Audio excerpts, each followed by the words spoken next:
खबर शामिल करते हैं डेरा गाजी खान से, जहां से हमारे रिपोर्टर मशकूर खान की रिपोर्ट के मुताबिक इलाका थाना सिटी बैंक रोड पर होने वाली 29 लाख रुपए की डकैती की इतला झूठ निकली। मुलजिम के खिलाफ 25 डी टेलीग्राफ एक्ट के तहत मुकदमा दर्ज। मोरखा 31/8/2021 को 11:30 बजे दिन मुसम्मी हसन रजा वल्द गुलाम शबीर कौम भट्टी सकना ब्लॉक 29 ने 15 पर कॉल करके इतला दी कि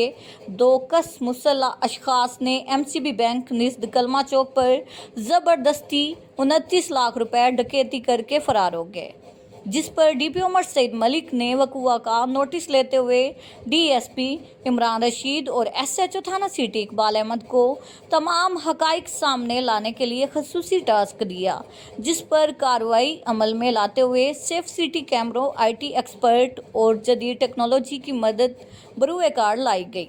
तो मालूम हुआ कि 29 लाख डकैती की इतला झूठी बेबुनियाद थी, जो एक सोचा समझा मंसूबा था और जो बेबुनियाद पाया गया। मुलजिम हसन रजा ने पुलिस एमरजेंसी 15 पर 29 लाख रुपए रकम डकैती की इतला झूठी दी, जिसके खिलाफ थाना सिटी में मुकदमा नंबर 296/21 बजरम 25 डी टेलीग्राफ एक्ट के तहत दर्ज करते हुए मुलजिम से 29 लाख रुपए रकम भी बरामद कर ली, जिसकी बाबत उसने पुलिस को झूठी इतला दी थी।